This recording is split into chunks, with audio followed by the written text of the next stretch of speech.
mañana en el continente americano. Cuando atardece en Europa y cae la noche en Asia. Así despierta el continente americano y transcurre el día y la noche en el resto del mundo. La mañana. Último minuto. NTN 24. Mucha atención, noticia en desarrollo. El gobierno de Iván Duque capturó y expulsó al ciudadano venezolano Carlos Manuel Pino García, el que tienen en su pantalla. Migración Colombia entregó a este hombre a las autoridades venezolanas en el puente internacional Simón Bolívar, en Cúcuta. Esto fue esta mañana. El argumento de su deportación se aduce a un caso de seguridad nacional y protección de la soberanía nacional por parte de las autoridades colombianas. Pino García, que tenía relaciones cercanas al embajador de Venezuela en Colombia, cumplía labores de asesoría a esta sede diplomática, pero no tenía el cargo de diplomático en funciones. En mayo de 1999, el venezolano fue capturado con otros 4 connacionales venezolanos en un campamento en territorio colombiano, en Vichada, de la entonces guerrilla de las FARC. Después fue dejado en libertad. Carlos Pino, esposo de la excongresista Gloria Flores, no puso resistencia al procedimiento la tarde de ayer, cuando oficiales le pidieron documentación que lo identificaran. Una vez que los oficiales pudieron comprobar su identidad, llamaron a las autoridades de Migración Colombia y comenzó el operativo de captura, proceso y expulsión. Este hecho aumenta la tensión con el régimen de Nicolás Maduro, que acusó al gobierno colombiano de planes desestabilizadores. Ahora, tras la confirmación de la expulsión del país de Pino García, varias de las voces más representativas de la izquierda están expresando su rechazo a esta decisión, en especial las voces más ligadas al partido del exalcalde Gustavo Petro. De hecho, el propio Gustavo Petro calificó este tema como un acto propio de una dictadura y advirtió que se debe denunciar a nivel internacional.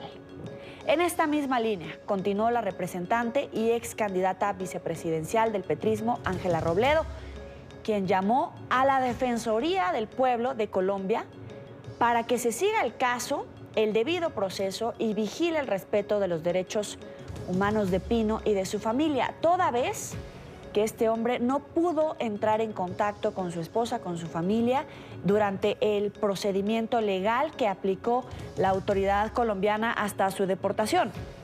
La ex candidata vicepresidencial de Alianza Verde, Claudia López, no solo cuestionó la decisión del gobierno colombiano, sino que le pidió a la Cancillería que explique y haga públicas las razones que motivaron a la expulsión de Pino.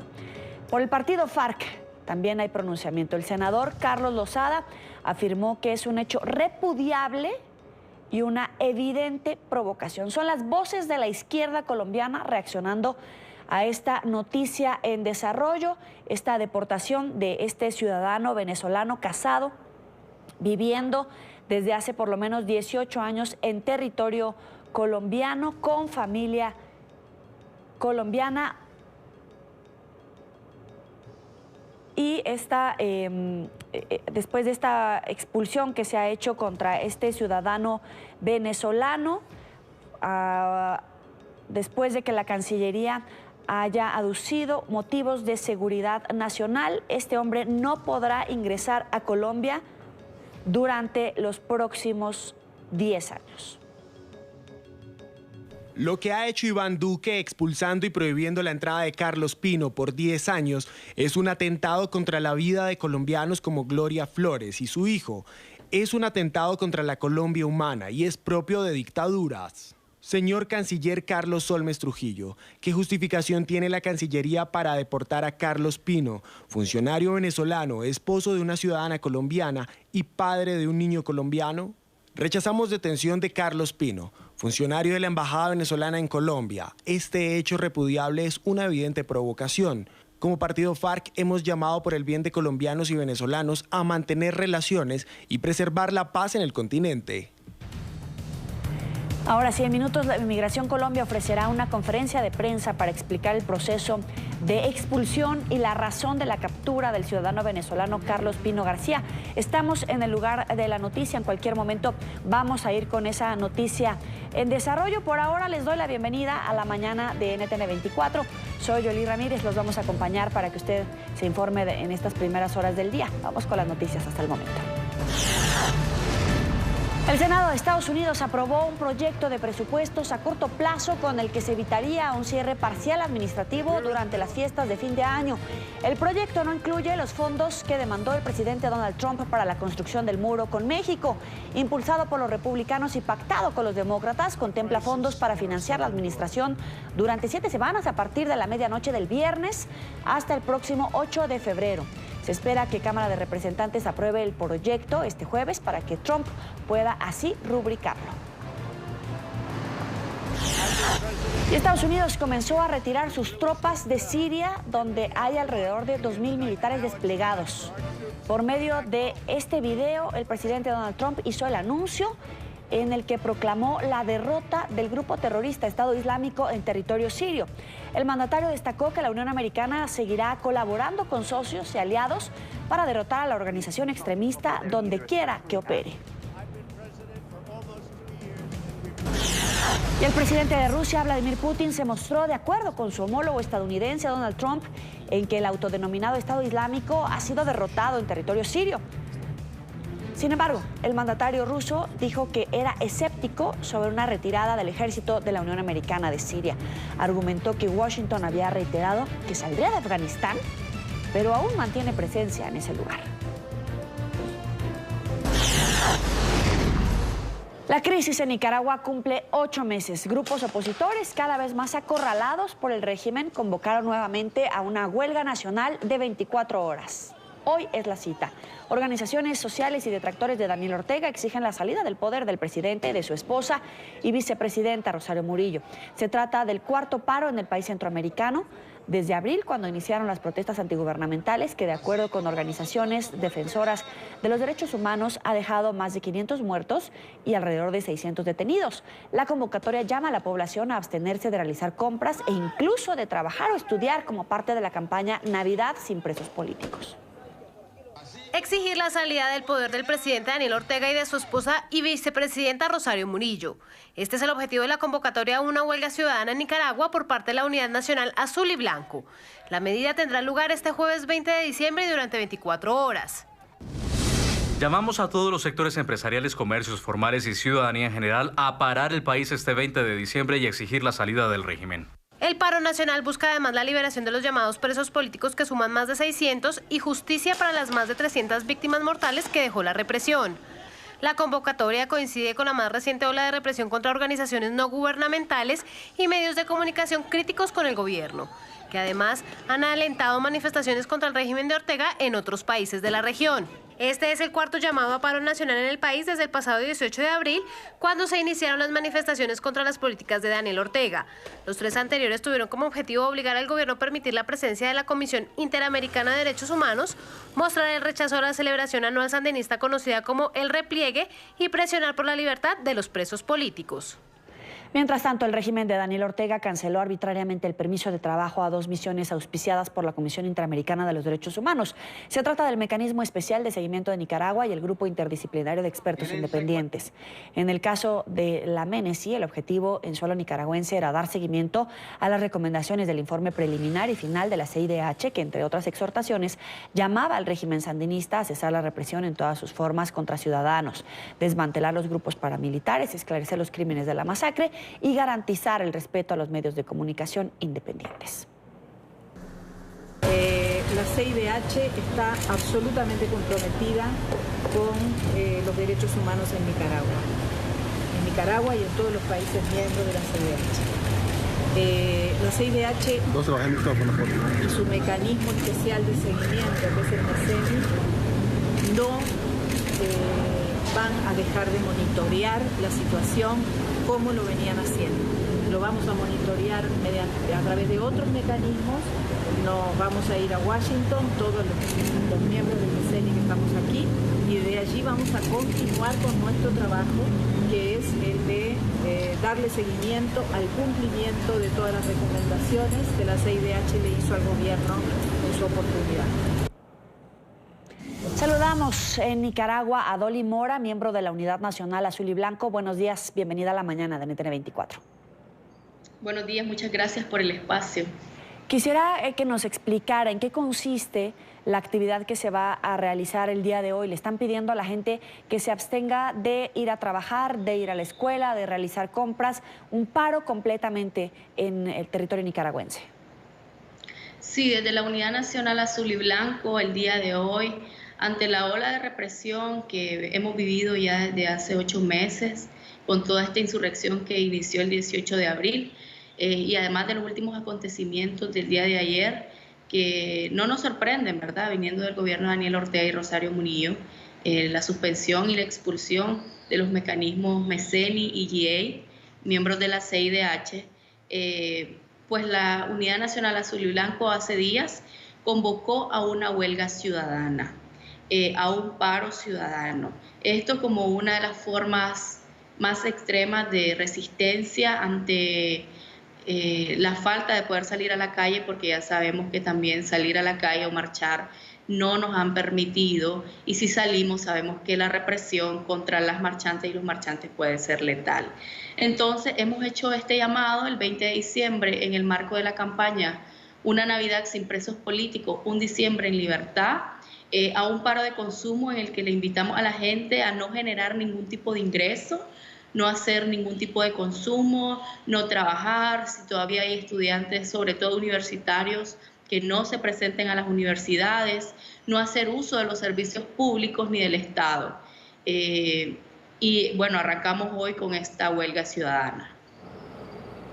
Claro, pero en estos momentos, por ejemplo, la CIDH ha tenido un pronunciamiento, cada vez hay menos vigilancia internacional porque el régimen no solamente no cesa la represión con opositores al interior del país, sino también está rechazando y limitando el poder, el accionar de organismos internacionales para regular justamente estas violaciones y detener esta ola de represión.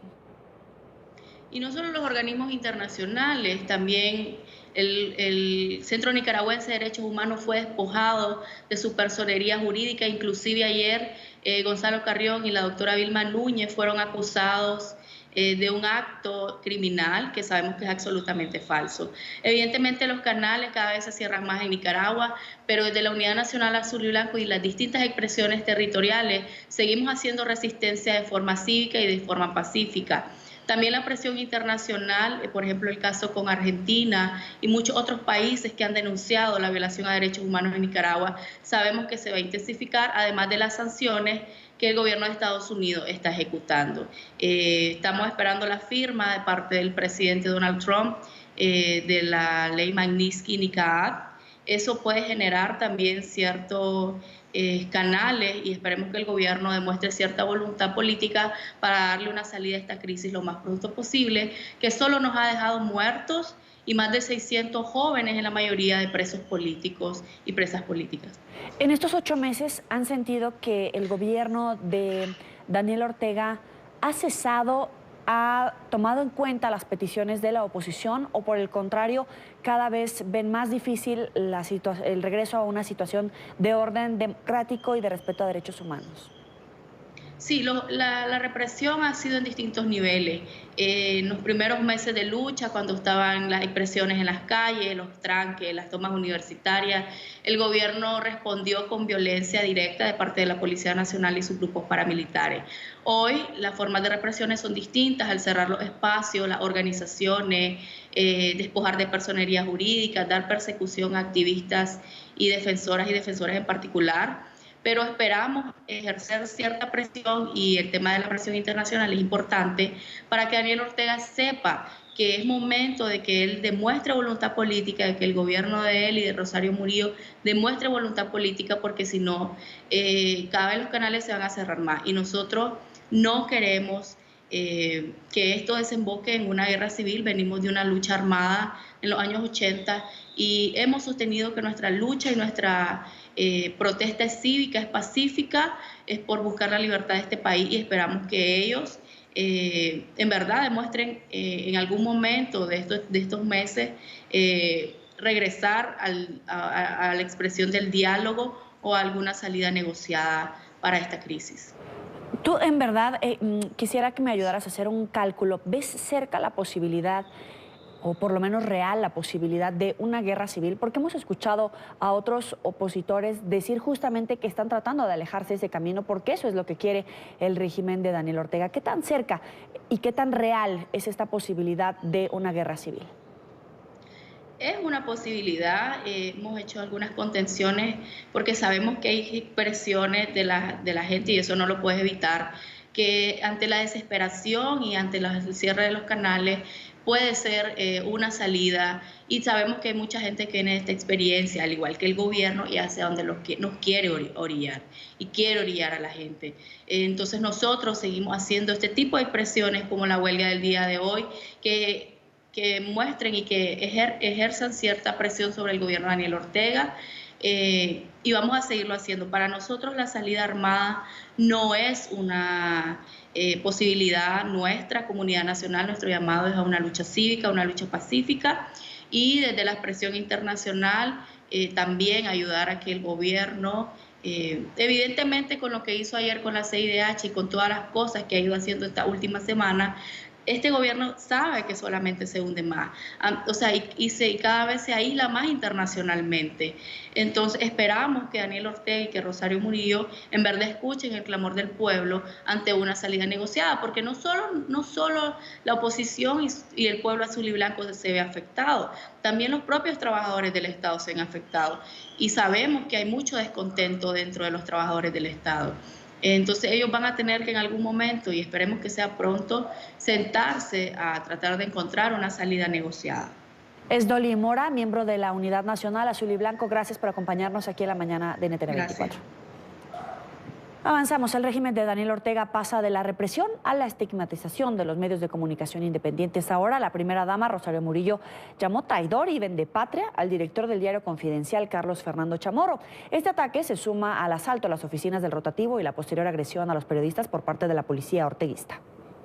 Los Ortega Murillo siguen la cruzada contra sus contradictores, y en la mira tienen al grupo de medios independientes que dirige Carlos Fernando Chamorro. La semana pasada las oficinas del diario Confidencial fueron asaltadas sin orden judicial por la policía orteguista. Luego, ante la petición pacífica de explicaciones por esta toma militar, la policía respondió de nuevo con violencia. Y ahora, de los golpes y las violaciones a la libertad de expresión, el régimen sandinista pasó al ataque verbal. El odio no tiene cabida. La traición no tiene cabida. Los judas no conviven con pueblos, familias y comunidades que creen en Jesús. Murillo se refiere directamente a Carlos Fernando Chamorro, a quien también llamó traidor. Vamos a fortalecer la seguridad y la paz todos los días. Aquí los traidores a la patria no tienen cabida y no pueden pasar. Y es que en medio de la tensión por la crisis política y social del país centroamericano, estos señalamientos pueden convertir en objetivo de las turbas sandinistas a Chamorro, un punto sobre el que advirtió su hermana en un comunicado. La arremetida de la primera dama se registró luego de que Carlos Fernando Chamorro radicara ante la Fiscalía una denuncia por el robo de computadores y documentos que la policía se llevó tras el asalto ilegal perpetrado en la madrugada del pasado viernes.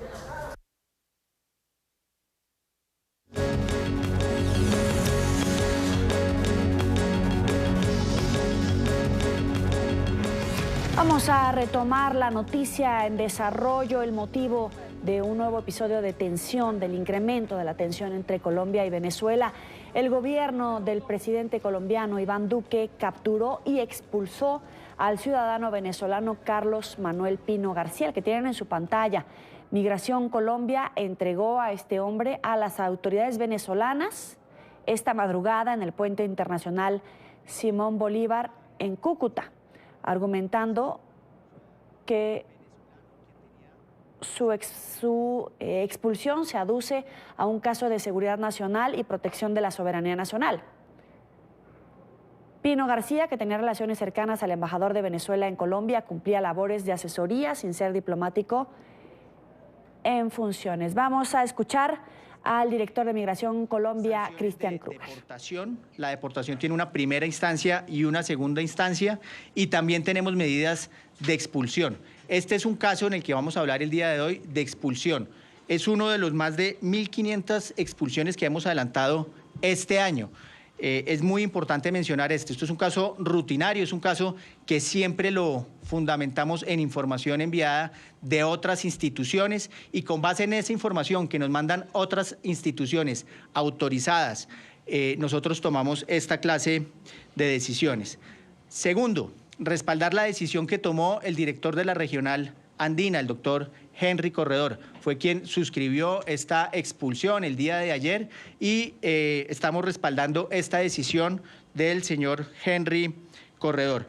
Esta decisión en particular, para que todos tengamos claridad, se fundamenta específicamente en un informe enviado el día de ayer a Migración Colombia por parte de una autoridad competente. Este informe trae consigo una información en la cual se puede deducir, en la cual se puede constar que esta persona podía alterar el orden público, la seguridad nacional y la tranquilidad de todos y cada uno de los colombianos. Esta es la base para tomar esta decisión en particular. Ustedes entenderán que esta es una información confidencial, esta es una información reservada, que como funcionario público tengo el deber de tener la reserva y la confidencialidad del caso.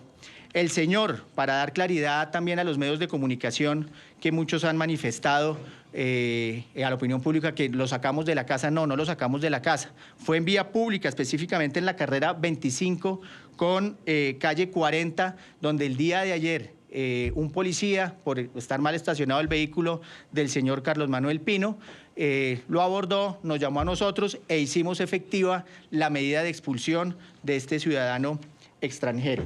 Yo quisiera leer rápidamente el fundamento jurídico, ¿sí?, en el cual Migración Colombia tiene en cuenta para la toma de esta decisión.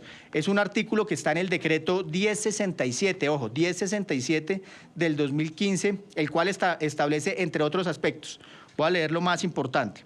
El director de la Unidad Administrativa Especial Migración Colombia o sus delegados podrán expulsar a los extranjeros que, a juicio de la autoridad migratoria, realicen actividades que atenten contra la seguridad nacional, el orden público, la salud pública, la tranquilidad social, la seguridad pública, o cuando existan informaciones de inteligencia que indiquen que representa un riesgo para la seguridad nacional, el orden público, la seguridad pública o la tranquilidad social. Entre otros aspectos, este artículo menciona: contra la decisión de expulsión, que es la que aplica en este caso en particular, no proceden los recursos por la vía administrativa. Entonces, es muy importante que tengamos esta mención, esta norma, porque esta es una decisión soberana que está tomando el Estado colombiano en beneficio de toda una población. Esto es un aspecto de carácter técnico fundamentado en un informe enviado a Migración Colombia con toda la rigurosidad del caso para que nosotros hubiéramos tomado esta decisión. Es importante resaltar varios aspectos. Primero, el señor Pino García no está acreditado como diplomático. Es un trabajador de la Embajada de Venezuela, pero no está acreditado ante el gobierno nacional como diplomático. Se adelantó el debido proceso de manera rigurosa, de manera clara, permanentemente, con seguimiento de cámaras. Se le permitió la comunicación al señor Pino García de manera permanente para que no tuviera ningún inconveniente. Llamó a su embajada, llamó a sus familiares para que tuviera comunicación permanente. Tenemos las actas de notificación personal del día de ayer.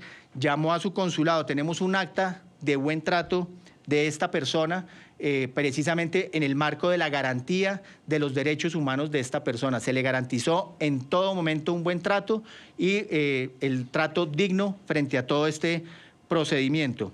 Hoy, en la mañana del día de hoy, fue entregado en el norte de Santander, en el puente Simón Bolívar. Oficiales de Migración Colombia entregaron personalmente al señor Pino García a el SAIME, autoridades del SAIME, oficiales del SAIME, que lo recibieron, y está el acta de constancia de entrega y del buen trato que se le dio. Eso es básicamente, señores, estamos basados en argumentos de soberanía, de tranquilidad, de seguridad nacional, basado todo esto en un informe enviado a Migración Colombia para el caso en particular. Son más de 1.500 casos de expulsión los que hemos manejado este año y este es un caso más de esta naturaleza. Señor director, esto tiene que ver, de pronto, usted dice que son discrecionales y que los motivos no los revelan, pero esto tiene que ver supuestamente con espionaje, tiene que ver con participación en política que estaba haciendo el señor Pino en Colombia. Mire, primero dos cosas. Estos casos no se fundamentan por el arraigo político ni por el origen político de las personas. Se fundamentan en análisis técnicos, en información clara y concreta sobre la afectación que puede presentar este señor para la seguridad y tranquilidad de nuestro país. Ya pronunciarnos sobre actividades concretas por razones de confidencialidad y reserva, espero comprendan todos ustedes que no las puedo transmitir. Director, ¿qué relación puede tener este señor Pino con los llamados patriotas cooperantes que usted mismo denunció a través de los contrarios de Noticias Caracol? Perdóname que no te escuché. ¿Qué relación puede tener este señor Pino con los llamados patriotas cooperantes? ¿Tiene alguna relación? No, mire, esto es un caso particular. Digamos, tenemos el informe sobre esta persona en concreto. Hay unas actividades que se nos mencionan en este informe que claramente nos alertan sobre la afectación que puede tener el país, que puede tener toda nuestra población por tener un extranjero de esta naturaleza en nuestro territorio. Nosotros básicamente nos fundamentamos en ese caso en particular y ya entrar a hacer una relación de esa naturaleza, pues no podríamos expresarla, digamos. Realmente sobre este caso en concreto, sobre los que tomamos la decisión. Cada caso que tomamos en materia migratoria es único, no podemos generalizar ni unirlos a otros casos diferentes. Pero de pronto ustedes están investigando, indagando si hay alguna relación de esos que fueron expulsados patriotas cooperantes con este señor. Sí, mire, la autoridad migratoria, las autoridades judiciales, autoridades de inteligencia, están en permanente búsqueda, análisis e investigación de estos casos, precisamente para poder analizar si hay alguna coincidencia, no hay alguna coincidencia, pero en este caso en particular tenemos un caso concreto, tenemos una información concreta que los alerta a nosotros como autoridad migratoria de los riesgos que pueden afectar la seguridad de nuestro país y como nos corresponde como autoridad migratoria en Colombia y cualquier otra autoridad a nivel mundial, nos corresponde efectuar estos casos de expulsión. Es un hecho de soberanía, es un caso donde lo que buscamos es proteger a nuestra población, nuestro orden público y la seguridad nacional. Dice el detenido o el expulsado, mejor, el director, que tuvo un maltrato, que le quitaron el teléfono celular, que se lo incautaron y que era pues que es un equipo además que es privado de él y que no entiende por qué ese trato y por qué le quitaron el teléfono celular. Sí, mire, Orlando, varios temas sobre eso. Primero, los procedimientos, siempre que se adelanta una expulsión de esta naturaleza, es retirarle temporalmente varios de sus bienes, el cinturón, los cordones, el celular, precisamente en garantía de la integridad de la persona que está siendo, digamos, expulsada en este caso, y también en garantía de protección de nuestros oficiales de migración. Este es un procedimiento rutinario, se le permitió permanentemente hasta altas horas de la noche que se comunicara con sus familiares, con su consulado, para que tuvieran esta comunicación. Ese celular específicamente está en este momento en custodia en la Unidad de Delincuencia Organizada de Bogotá. Ese celular no está en manos de Migración Colombia, está dentro de una cadena de custodia.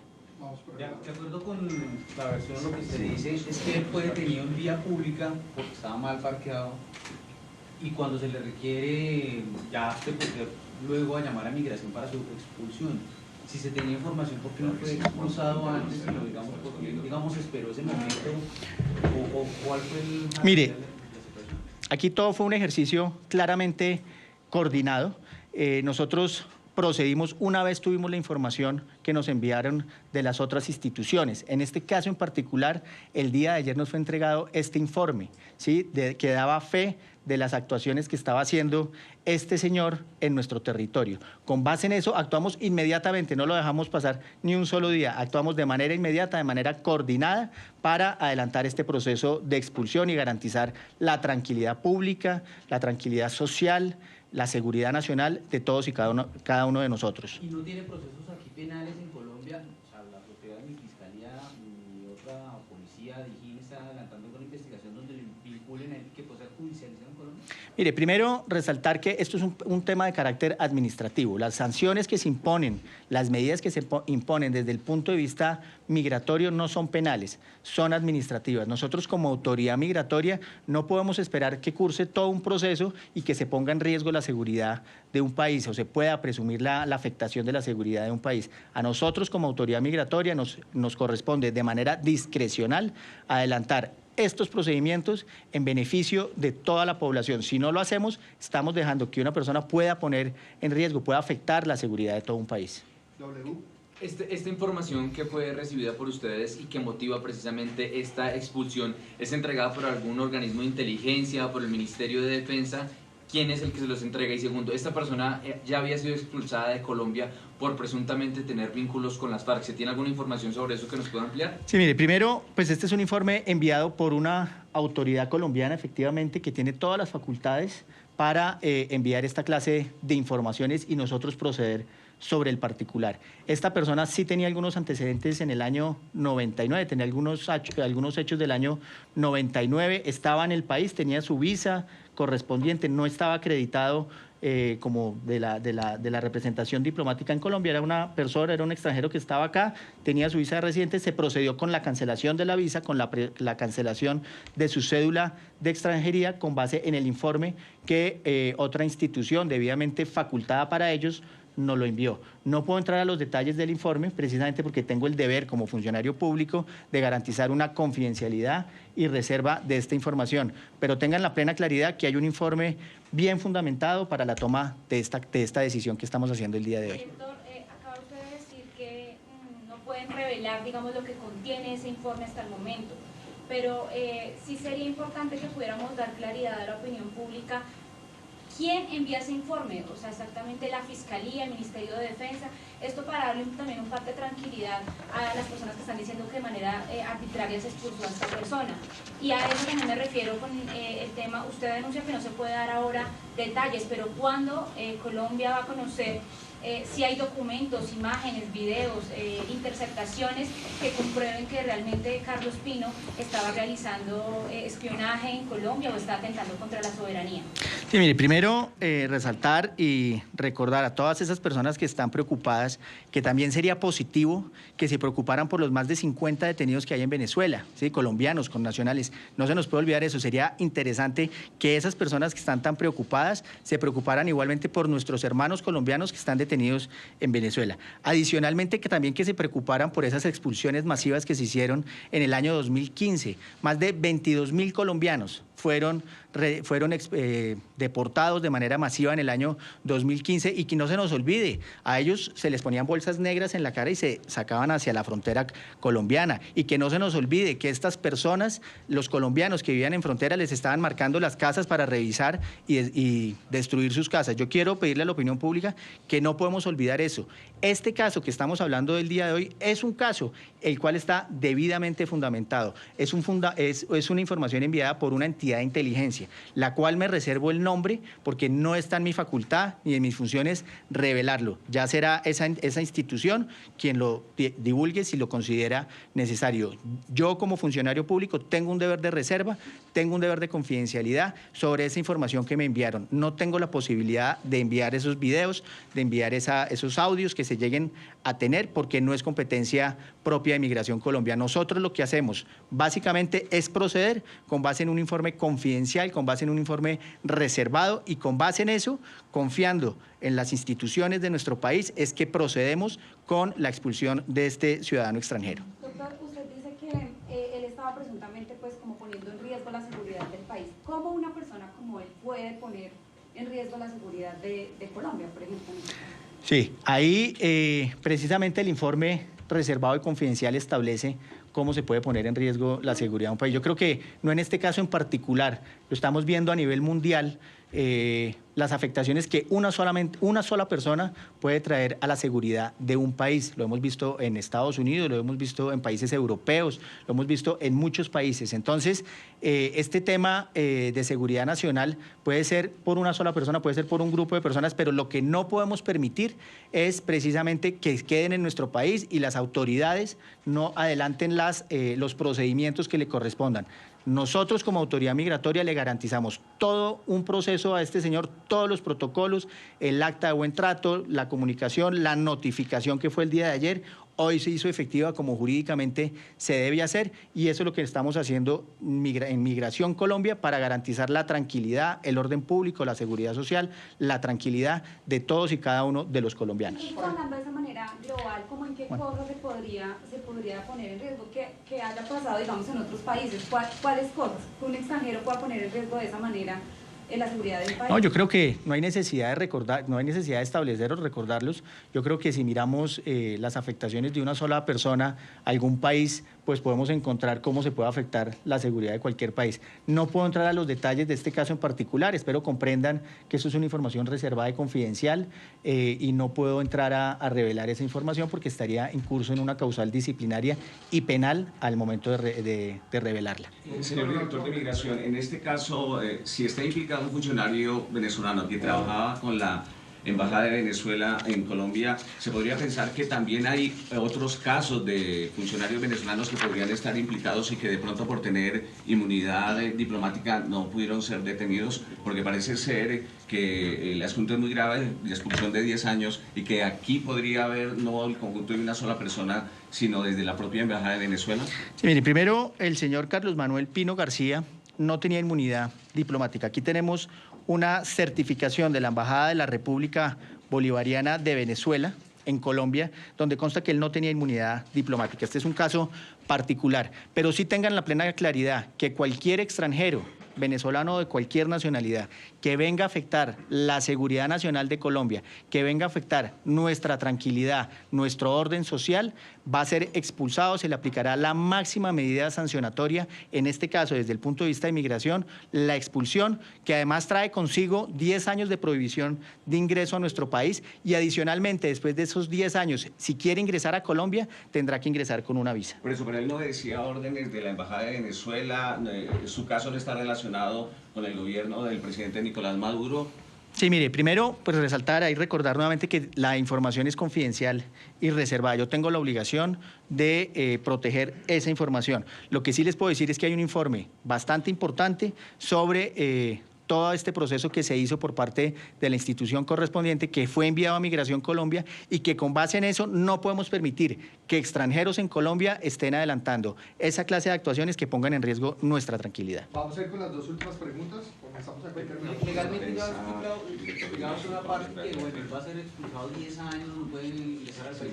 Pero ¿qué va a pasar con, digamos, los vínculos familiares que él tenía que hacer? Dice que tenía un hijo acá en Colombia. Y el otro es si más adelante llegara a ser requerido por una autoridad, ¿podría ser solicitado una extradición o cómo procedería ese legalmente que viene?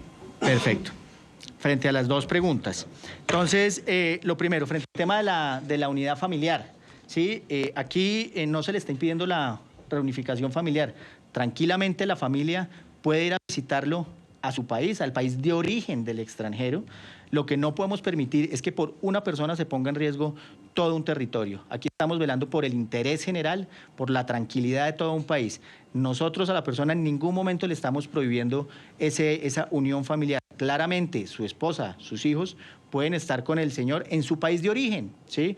Yo no me imagino un colombiano adelantando esta clase de actividades, señores, en otro país y que la autoridad migratoria, las autoridades de ese país no actúen sobre el particular. Aquí debe prevalecer el interés general y todos los países son soberanos en admitir o no a sus extranjeros. Aquí hay unos soportes claros, hay también unos antecedentes históricos que hemos visto, los cuales claramente deben ser tenidos en cuenta para la aceptación o no de extranjeros en el territorio. Entonces, eso frente a ese punto. Frente a los casos que se puedan llegar a dar desde el punto de vista judicial, claramente los procesos pueden seguir sin ningún inconveniente. Y si la justicia colombiana decide o da alguna condena sobre el particular, pues se activarán muy seguramente todos los canales diplomáticos, casos de Interpol, circulares, etcétera, para que esta persona cumpla ante la justicia y con la condena que se le imponga en su caso. Vamos con Orlando Villar, última pregunta. Director, usted habla de ese informe contundente, entendiendo que por supuesto no puede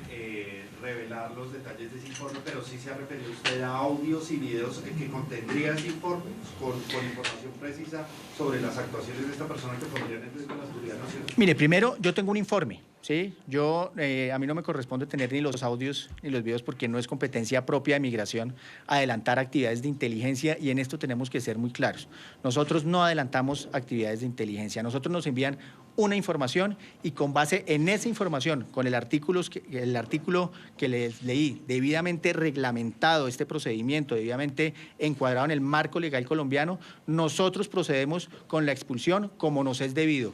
Migración Colombia, y en este caso el director de la regional andina, actuó conforme a la ley, conforme a derecho, de acuerdo con un marco jurídico que tenemos. Bueno, a todos muchísimas gracias. Pero necesitamos cuál era hasta este momento de este ciudadano venezolano. ¿El estado ilegal, la tarjeta de extranjería estaba vencida? No, este ciudadano extranjero... Así concluye esta conferencia de prensa de Christian Kruger. El director de Migración Colombia ha dicho que la expulsión de Carlos Manuel Pino García es por motivos de seguridad nacional.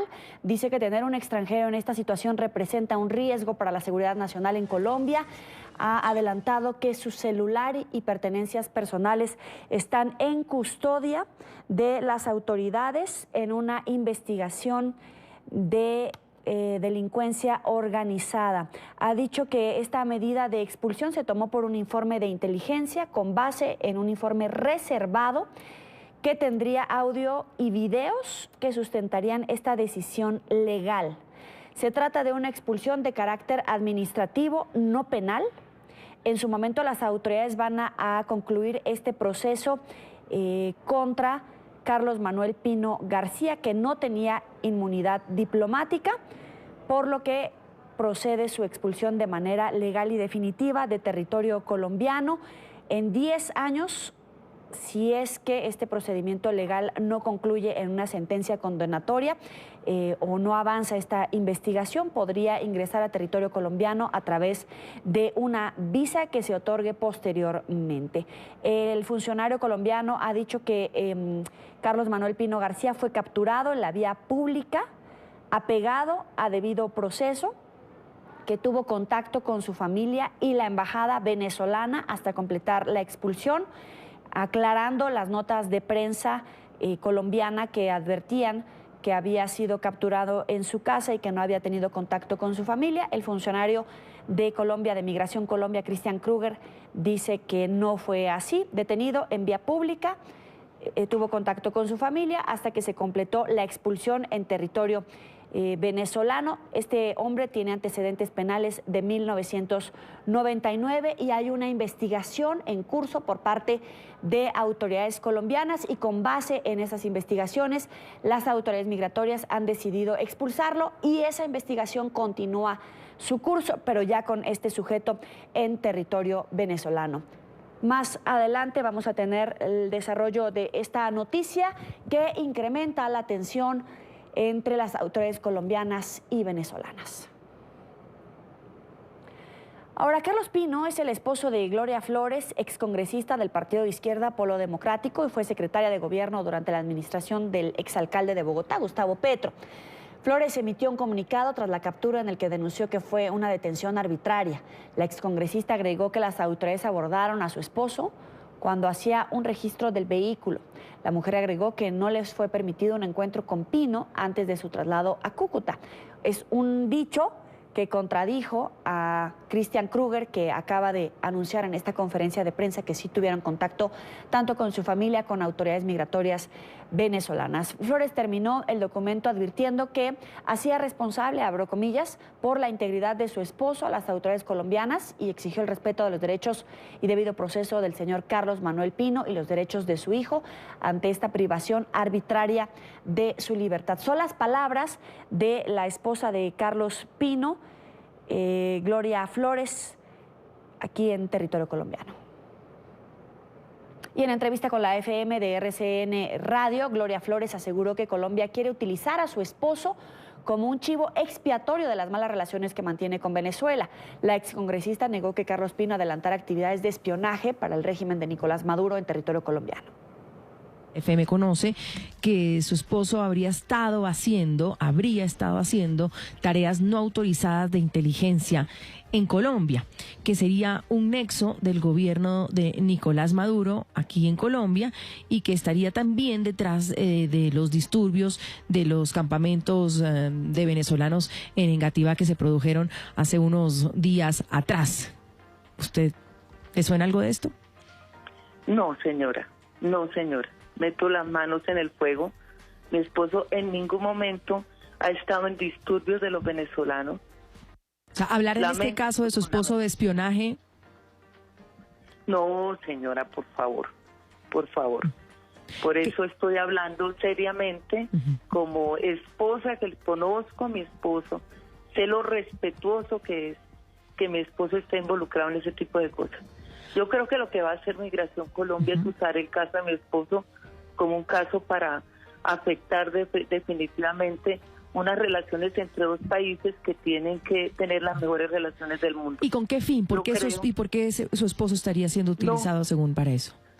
Pues yo decía, a mi esposo lo van a usar entonces como chivo expiatorio, lamentablemente, porque pues desafortunadamente en este país no se ha dado el mejor trato a unas relaciones que deben ser, ojalá, las mejores relaciones, porque tenemos no solamente una historia de muchos años de relación, sino además una de las grandes fronteras que tiene nuestro país. Y lo que pongo hoy, digamos, con el dolor y que siento yo como mujer afectada por lo ocurrido, es que ojalá pues este caso lamentablemente lo que pasa, señora Flores, afecta a nuestra familia. Gloria Inés Flores dice que su esposo está siendo utilizado como chivo expiatorio. Las autoridades colombianas aseguran que esta expulsión no tiene motivaciones políticas, por el contrario, se debió a un informe de inteligencia que probaría que Carlos Pino tiene algún tipo de investigación en curso que pondría en riesgo la seguridad nacional en Colombia, y por esos motivos ha completado el gobierno colombiano esta expulsión a territorio venezolano. Hasta aquí esta noticia, más adelante la vamos a retomar. Por ahora vamos a una pausa. Al volver, la información más importante en los Estados Unidos. Ya regresamos con La Mañana.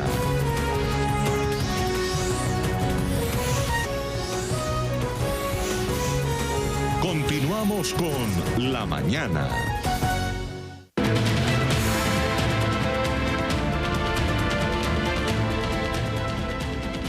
Los periodistas de NTN 24 en Miami y Washington tienen la agenda informativa de lo que es noticia a esta hora en la Unión Americana.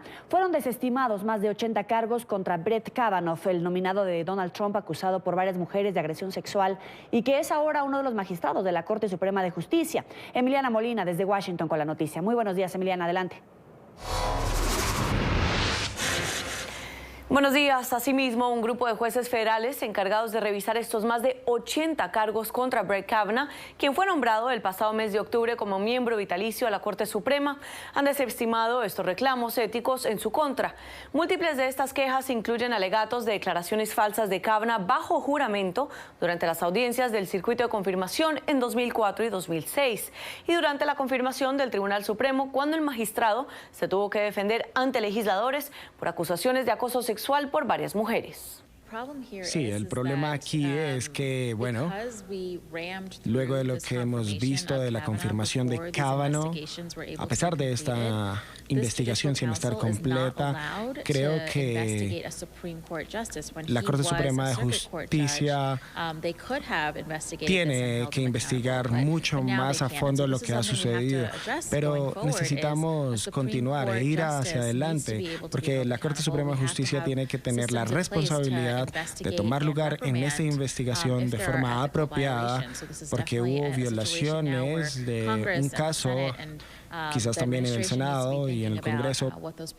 Según el juez jefe del circuito de la Corte de Apelaciones de los Estados Unidos, las quejas fueron desestimadas porque bajo la Ley de Conducta y Discapacidad Judicial ya no son apropiadas para su consideración. Al Kavanaugh ser nombrado como miembro de la Corte Suprema, el panel de Consejo Judicial no tiene la autoridad sobre Kavanaugh, pues no cuentan con la autoridad para investigar o actuar sobre quejas de los jueces de la Corte Suprema. Desde Washington, Emiliana Molina, regreso al Centro Internacional de Noticias. Gracias, Emiliana. Y en el estado de la Florida se conocen imágenes del dueño de un lujoso vehículo que disparó en contra de un ladrón que pretendía llevarse su automóvil. La víctima, identificado por la policía como Stephen A. Lott, de 48 años, dijo que el ladrón incluso trató de atropellarlo. La historia la tiene a esta hora nuestra periodista Paola Serna. Buenos días. Hola, ¿qué tal? Muy buenos días. Los hechos ocurrieron en Miami Beach. Personas que se encontraban en la escena lograron captar a través de sus teléfonos celulares cuando Stephen Lott, un hombre de 48 años, se encontraba boca abajo, tirado en el piso, asegurando que él no era una amenaza para la seguridad y que por el contrario un sujeto había intentado pasar por encima de este hombre con su propio vehículo. Lo que ocurrió es que en un lavadero de carros, pues un sujeto intentó robar un Mercedes-Benz propiedad de Lott. Este no dudó en disparar, lo que ocasionó un accidente contra postes de energía, por lo cual fue necesario que la empresa de energía de Florida pues suspendiera el fluido eléctrico en el área de Miami Beach. El sujeto pues intentaba, o la víctima intentaba, que su vehículo, su camioneta Mercedes, no fuera robada y por eso disparó a este individuo que según las autoridades ha fallecido al ser trasladado al hospital Jackson de la ciudad de Miami. La información desde Miami, Paola Serna para NTN 24. Gracias, buen día para ti. La inflación más alta del mundo, la tasa anual de Venezuela podría alcanzar 1.370.000% a finales de 2018, según el Fondo Monetario Internacional. Según los expertos, el gobierno no logra cubrir un déficit presupuestal creciente imprimiendo dinero, según asegura el FMI en su más reciente informe. La noticia la tiene Oliver Fernández. Adelante.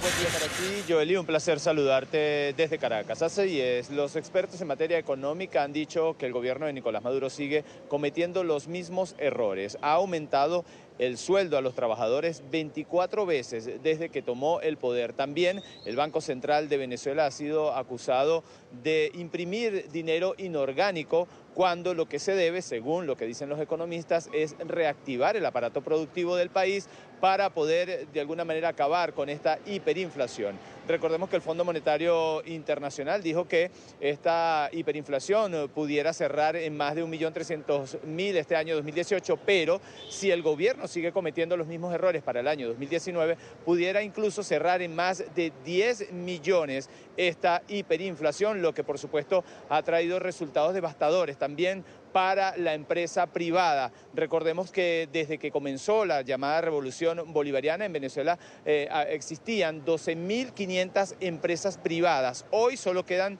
2.000 empresas y pudieran en los próximos meses cerrar unas 700 empresas. Es lo que ha dicho también Fede Cámaras este miércoles en su pronunciamiento anual. Ha dicho que estas empresas pudieran cerrar en el primer cuatrimestre de este año, del año 2019, y esto por supuesto traería unos resultados devastadores para la economía venezolana. Pero vamos a ver qué fue lo que nos dijeron las personas en la calle, sobre todo cómo están enfrentando esta hiperinflación.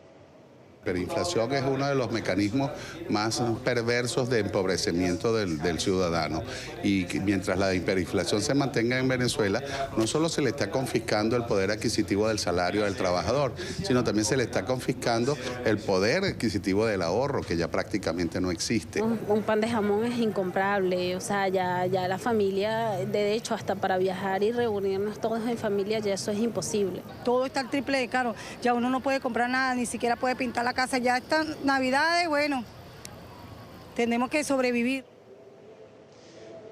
Joely, también para el día de hoy se espera un pronunciamiento de los distintos trabajadores de los sindicatos en Venezuela, sobre todo por el transporte. El metro de Caracas prácticamente se encuentra paralizado y también las bombas de gasolina. Recordemos que ha habido fallas en el suministro de gasolina en Venezuela y sobre todo ya se está viendo en Caracas este fenómeno de largas filas en las bombas de gasolina para que los usuarios puedan de alguna manera surtir sus tanques. Esto, por supuesto, nosotros se lo vamos a llevar de manera ampliada en las próximas emisiones. La información que nosotros podemos aportar hasta ahora desde Caracas. Volvemos contigo a la mañana de NTN 24. Gracias, buen día para ti. Vamos de nuevo a un corte comercial. Al volver, un caso de xenofobia en Alemania. 5 policías fueron separados de sus cargos, acusados de incitar a la violencia racial. Ya volvemos. Ya regresamos con La Mañana.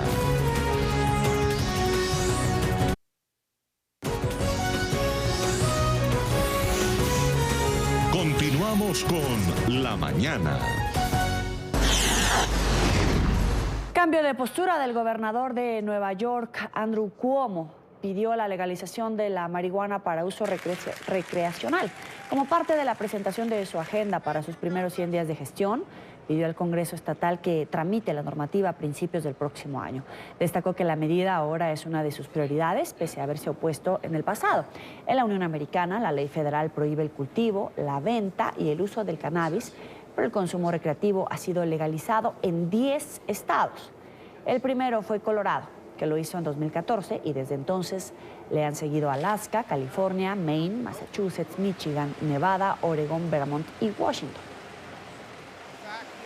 Hemos tenido 2 sistemas de justicia penal, uno para los ricos y otro para todos los demás. Y eso va a terminar. También debemos poner fin a las detenciones innecesarias e injustas y al estigma criminal debilitante. Y legalicemos el uso de la marihuana recreativa de una vez por todas. Como demócratas es nuestra posición hacer cambios. Tenemos un Senado demócrata, una Asamblea demócrata. Ahora es el momento de hacer esos cambios. No hay más excusas, amigos. Ahora es el momento de levantarnos, liderar y hacer lo que prometimos con una visión democrática. Saludamos en Nueva York a Robert Valencia, analista político y editor adjunto de Noticias Internacionales de la reconocida revista Newsweek. Buenos días, bienvenido a la mañana de NTN 24. Buenos días, muchas gracias por la invitación. ¿A qué considera, a qué atribuye que se debe este cambio por parte de Robert Cuomo? Yo lo veo desde 3 puntos. Primero, la posición geográfica de Nueva York. Consideremos, como lo acabamos de escuchar en el reporte, Nueva York está empezando a rodearse de estados donde ya se ha aplicado la ley. Estamos hablando de Maine, estamos hablando de Vermont, estamos hablando de Massachusetts. También Nueva York comparte territorio, comparte frontera con Canadá. Canadá siendo el segundo país del mundo después de Uruguay en legalizar tanto la marihuana recreacional como la medicinal. Eso por un lado, yo creo que se está formando un efecto dominó en esta parte. Segundo, obviamente, pues el aspecto financiero. Se ha visto, por ejemplo, en el caso de Colorado, que son estados que recogen miles de millones de dólares en impuestos. Y yo creo que también el tercer punto al que me estoy refiriendo es el aspecto político. Porque obviamente Andrew Cuomo tiene intenciones, se le ve que tiene intenciones de algún futuro presidencial en Estados Unidos y obviamente apela a un mensaje que está adquiriendo aprobación dentro de la población en general. Es decir, hay estados donde se está legalizando tanto la medicinal como la recreacional y obviamente tocando un punto como ese, pues obviamente le está dando un tipo de reconocimiento o por lo menos visibilidad en otras partes del país y se está haciendo a un nombre. Yo creo que Cuomo también ha tenido ciertas intenciones de lanzarse por la carrera más grande que es ser presidente. Así que obviamente yo creo que esos 3 puntos son los que han determinado esta decisión. Pero una decisión, los pasos para legalizar el consumo, el cannabis, como están tratando de hacerlos, ¿de verdad puede definir, por ejemplo, la candidatura, las aspiraciones presidenciales?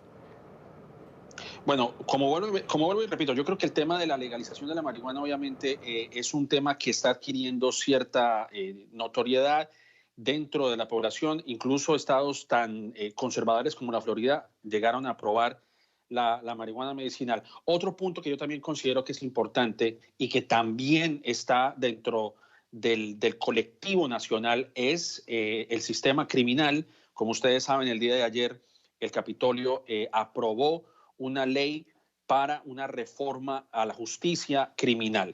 Y en este caso también aplica porque en Nueva York, como ustedes saben, anteriormente había una práctica que se llamaba Stop and Frisk, que era detener y requisar a las personas que parecían sospechosas, y fue una práctica bastante controversial porque apuntaba a las comunidades de color, especialmente los afroamericanos y los latinos, precisamente para encontrar estupefacientes o elementos de consumo personal.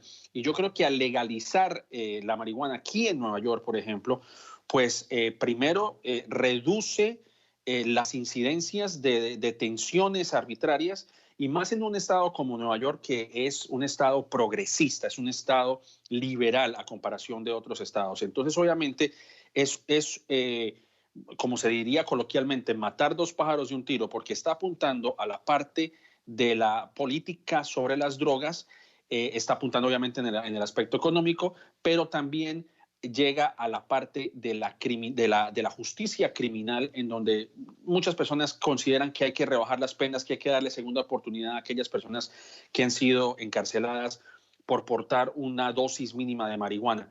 ¿Y cómo está haciendo esto? Precisamente porque acaba de ganar la gobernatura, tiene un Congreso estatal en su mayoría demócrata, lo cual le va a ayudar a impulsar estas medidas, pero también tiene un trasfondo en el cual pues él está buscando llegar o aspirar a la oficina más alta de Estados Unidos, que es la presidencia. Ahora, tú mencionabas un tema de geografía y mencionabas, por ejemplo, la situación en Canadá. México también, a través del nuevo gobierno de López Obrador, ha dicho que podría secundar este tipo de ideas. Sin embargo, por ejemplo, en Colombia ahora han dado un paso atrás a lo que tú venías diciendo, prohibiendo incluso la dosis mínima.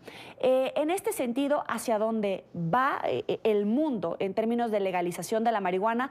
Porque algunos estados en la Unión Americana tienen una política, México tiene otra, Canadá tiene otra, y por ejemplo Colombia, que es uno de los temas, de los puntos más álgidos en este trasiego de drogas, está dando un paso hacia atrás. Bueno, yo creo que el consenso en general es que el tema de la guerra a las drogas pues no ha funcionado y digamos no se han dado resultados como tales de los últimos 40 años. Han habido capturas, por supuesto, de grandes capos, pero eso no indica que el negocio de la droga haya disminuido. Por el contrario, vemos el caso de Colombia, en donde no solamente en el tema de la marihuana, por supuesto, pero también en el tema de estupefacientes mucho más fuertes, ¿no? La cocaína, la heroína, todo esto, pues ha incrementado su producción. Es decir, creo que lo que están tratando de hacer algunos estados, porque otro punto que también es importante mencionar es que esto es solamente en Nueva York y se aplica solamente en Nueva York, porque todavía es una ofensa, todavía es una infracción de la ley transportar marihuana de estado a estado. Ese es un país federal, con lo cual las leyes federales todavía penalizan el porte de marihuana y otros estupefacientes. Entonces, cuando hay estados como Nueva York que toman esas medidas, pues lo que está tratando de decirle al resto del país, o por lo menos al resto de los estados, es que esta podría ser una solución a un tema que realmente no está dando resultados, que es la política, una política que no es flexible frente al consumo del porte de marihuana. Y obviamente existen pros y contras frente al tema. Veamos el caso de Colorado. Aunque Colorado ha logrado recaudar bastante dinero en cuanto a impuestos se refiere por la venta de las drogas, también ha creado un mercado negro donde hay personas que están cultivando marihuana de forma ilegal, porque obviamente es un negocio bastante lucrativo, con lo cual Nueva York tiene que mirar el tema de Colorado y hacer las correcciones para evitar ese tipo de problemas. Pero yo considero que a nivel geográfico, pues obviamente Estados Unidos, siendo un país que a nivel federal es muy restrictivo, los estados están tomando cartas en el asunto porque saben que es un negocio lucrativo y porque también es una petición, es un clamor de la población de que pues obviamente no se puede encarcelar a media población, a media ciudad, simplemente porque están portando una dosis mínima de marihuana. Es Robert Valencia, analista político. Gracias por estar con nosotros aquí en la mañana. A ustedes, muchísimas gracias.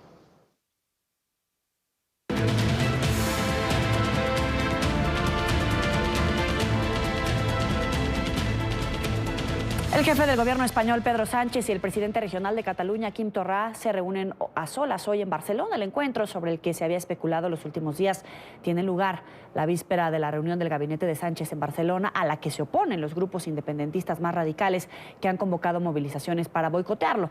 La noticia desde Madrid con Marcelo Moncayo. Adelante. Hola, ¿qué tal? Un cordial saludo para todos ustedes en la mañana, amigos televidentes. Máxima expectativa en España ante la reunión de esta tarde del presidente del gobierno, Pedro Sánchez, y el presidente de la Generalitat de Cataluña, el líder independentista Quim Torra, en la ciudad de Barcelona, capital de Cataluña. Reunión que se da luego de que Torra anunciara hace algunos días la posible adopción de la vía eslovena para conseguir la independencia de su región. En 1991, Eslovenia se independizó de Yugoslavia luego de una guerra de 10 días que produjo casi 80 muertos. Para los independentistas, esta reunión permitirá dejar muy claro que su único objetivo es separarse de España. O sea, nosotros siempre decimos que nos sentaremos en una mesa en que nosotros defenderemos el derecho a la autodeterminación. De la misma manera que nosotros no ponemos condiciones a la parte contraria, pedimos que la parte contraria no nos ponga a nosotros. Tampoco le pedimos que esté de acuerdo.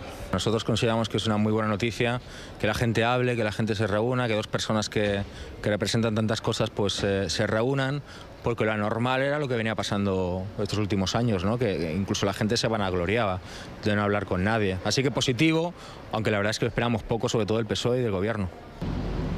Amigos televidentes, esta reunión entre Sánchez y Torra se da a un día de la realización del Consejo de Ministros en Cataluña, situación que ha obligado a reforzar la seguridad de Barcelona poniendo en las calles a casi 9.000 agentes. La oposición exige que se garantice la seguridad ante los anuncios de protesta de grupos nacionalistas radicales.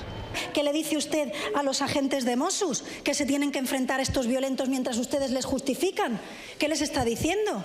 ¿Que no va a pasar nada? Están pidiendo los Mossos las órdenes por escrito, porque no se fían de ustedes. Y usted protege a los violentos, les justifica, les blanquea. Quiere hacer amparar esto en la libertad de manifestación o de concentración, y esto no cabe en la libertad de concentración. Televidentes de la mañana, se espera que este viernes sea un día complicado en Cataluña, pues es muy probable que los comités de defensa de la República se tomen las calles y afecten la movilidad de la región. Este es el informe para la mañana. Sigan ustedes con más de aquí en NTN 24. Hasta pronto. Hasta pronto. Dejamos España, vamos a Alemania. 5 policías fueron retirados de sus cargos, acusados de comportamientos xenófobos e incitadores a la violencia racial.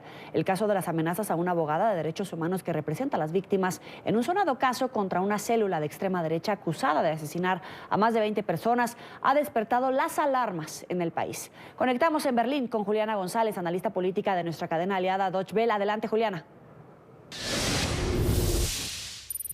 Hola, muy buenos días para ti y para todos los televidentes de la mañana. Así como lo mencionas, este hecho despierta las alarmas porque cabe la pregunta si realmente se trata de hechos aislados. Descubrieron en un chat, en un grupo de WhatsApp, que había un grupo de policías. De momento hay 5 detenidos que intercambiaban imágenes e informaciones de grupos de extrema derecha, canciones nazis, imágenes nazis, y desde este computador de Frankfurt salió el anónimo con las amenazas a esta defensora de derechos humanos. Pero este es un hecho que se ha presentado también en otras estaciones de policía del Estado Federado de Hessen, pero también a lo largo del país. Y la preocupación crece además porque se ha visto que en los últimos años hay una tendencia al aumento de la participación, de la militancia de la escena de la extrema derecha en Alemania. Ya dejó de ser un pequeño grupo de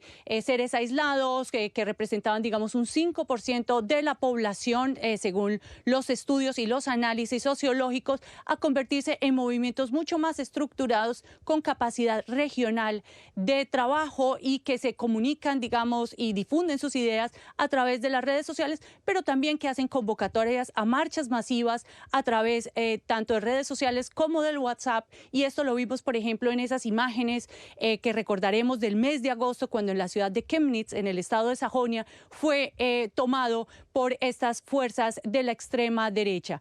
Es un tema que preocupa a Alemania, es un tema que preocupa al estado de Hessen por la próxima conformación de gobierno allí, que deberá definirse antes del 18 de enero.